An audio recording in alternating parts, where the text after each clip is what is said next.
आज हम इस वीडियो में कंप्यूटर की फंक्शनिंग के बारे में सीखेंगे कि कंप्यूटर काम कैसे करता है और कंप्यूटर के साथ जो उसके पेरिफेरल्स कनेक्टेड होते हैं, जो अलग अलग यूनिट्स होती हैं, उनके क्या काम है और वो कैसे काम करते हैं।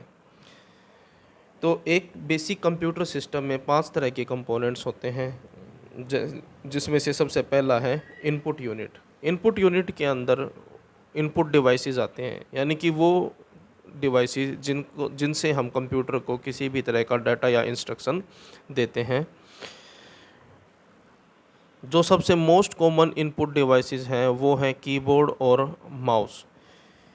कीबोर्ड के ऊपर जितने भी कैरेक्टर्स होते हैं, नंबर्स होते हैं, फंक्शनल कीज़ होती हैं, ये सभी की कंट्रोल कीज़ होती हैं। ये सारी कीज़ जो हैं एक इंसान के लिए यानी कि यूज़र के लिए होते हैं। लेकिन जब भी हम कीबोर्ड से कोई भी बटन प्रेस करते हैं तो कंप्यूटर में वो value same as it is यूँ की यूँ नहीं जाती, प्रोसेसर के पास नहीं पहुंचती हैं, बल्कि उसको कन्वर्ट कर दिया जाता है बाइनरी कोड्स में। यानी कि इनपुट डिवाइस का काम है कि जो भी वैल्यू हमने दी है कंप्यूटर को, उस वैल्यू को उस फॉर्मेट में कन्वर्ट कर देना जिसको कि कंप्यूटर अंडरस्टूड कर सके। यानी कि नेक्स्ट यूनिट है प्रोसेसिंग यूनिट। प्रोसेसिंग यूनिट में जो हमारा मेन पार्ट है वो है सीपीयू, जिसको हम कंप्यूटर का ब्रेन भी कहते हैं, जिसकी फुल फॉर्म है सेंट्रल प्रोसेसिंग यूनिट। अगर हम सीपीयू की फंक्शनिंग के बारे में बात करें तो जो सीपीयू है उसकी फंक्शनिंग को हम 3 यूनिट्स में डिवाइड कर सकते हैं और उनके नाम हैं एएलयू, सीयू और एमयू। एएलयू यानी कि arithmetical logical unit, CU control unit और एमयू मेमोरी यूनिट। जैसा कि एएलयू नाम से ही आपको पता लग गया है कि जितनी भी कैलकुलेशन कंप्यूटर में की जाती हैं, यानी कि जितने भी मैथमेटिकल ऑपरेशंस हैं और लॉजिकल ऑपरेशन हैं, उनको परफॉर्म करने का काम है एएलयू का। सीयू कंट्रोल यूनिट जितना भी डाटा का फ़्लो है, यानी कि डाटा कहाँ से आया है और डाटा को कहाँ भेजना है, उसके ऊपर प्रोसेसिंग कंप्लीट करवाने का काम, ये सारा काम कंट्रोल यूनिट का है। कंट्रोल यूनिट का है ये सारा काम।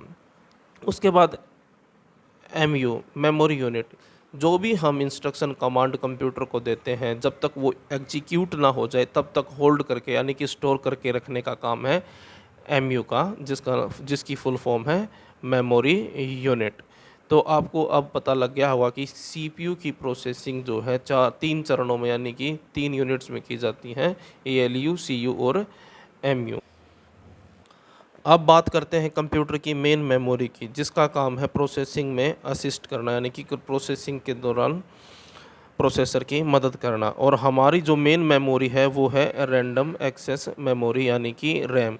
जैसे ही हम किसी प्रोग्राम को स्टार्ट करते हैं या फिर कंप्यूटर को स्टार्ट करते हैं तो जो भी रिक्वायर्ड डाटा है या प्रोग्राम्स है वो रैम में लोड हो जाता है, क्योंकि रैम की जो स्पीड होती है वो दूसरे किसी भी स्टोरेज डिवाइस से ज़्यादा फास्ट होती है। और जब भी हम कंप्यूटर के अंदर कोई भी प्रोग्राम स्टार्ट कर देते हैं, जब भी हम किसी भी प्रोग्राम के ऊपर काम करना शुरू कर देते हैं तो वो प्रोग्राम जो है रैम में लोड हो जाता है और ये प्रोसेसर की मदद करता है प्रोसेसिंग में। जो भी रिक्वायर्ड डाटा होगा, जो भी प्रोग्राम होंगे, वो रैम में लोड हो जाते हैं प्रोसेसिंग के दौरान। उसके बाद है सेकेंडरी मेमोरी से। जैसा कि आपको पता है कि प्राइमरी मेमोरी यानी कि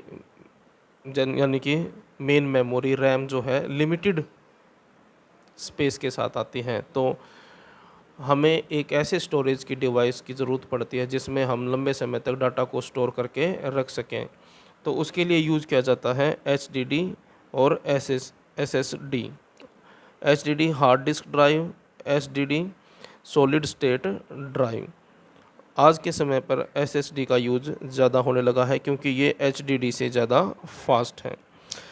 मेन मेमोरी को टेम्परेरी मेमोरी भी कहा जाता है, क्योंकि इसकी जो कंटेंट होती है केवल तभी तक रैम में होगी जब तक आप उस पर काम कर रहे हैं। जैसे ही आप कंप्यूटर को बंद कर देते हैं तो रैम की जो कंटेंट है वो लॉस्ट हो जाती है, यानी कि नेक्स्ट टाइम काम के लिए वो फ्री हो जाती है। लेकिन सेकेंडरी मेमोरी के अंदर जो भी डाटा आप स्टोर करोगे जब तक कि आप उसको खुद डिलीट नहीं कर देते हैं, डिलीट कमांड नहीं देते हैं, तब तक वो डाटा एज इट इज़ यूँ का यूँ सेकेंडरी मेमोरी में स्टोर रहता है। नेक्स्ट यूनिट है आउटपुट यूनिट। आउटपुट यूनिट का काम है आउटपुट प्रोवाइड करना, यानी कि इस यूनिट के अंदर जो आउटपुट डिवाइस आते हैं, जैसे कि मॉनिटर है, एलसीडी है, एलईडी है या फिर प्रिंटर है, उनका काम है कि इन्फॉर्मेशन को उस फॉर्मेट में कन्वर्ट कर देना जिसको कि एक इंसान यानी कि यूज़र जो है अंडरस्टूड कर सकें। इनपुट दी जाती है तो उस फॉर्मेट में दी जाती है जिसको कि कंप्यूटर अंडरस्टैंड करें, लेकिन जब आउटपुट हमें मिलती है तो हमें उस फॉर्मेट में मिलती है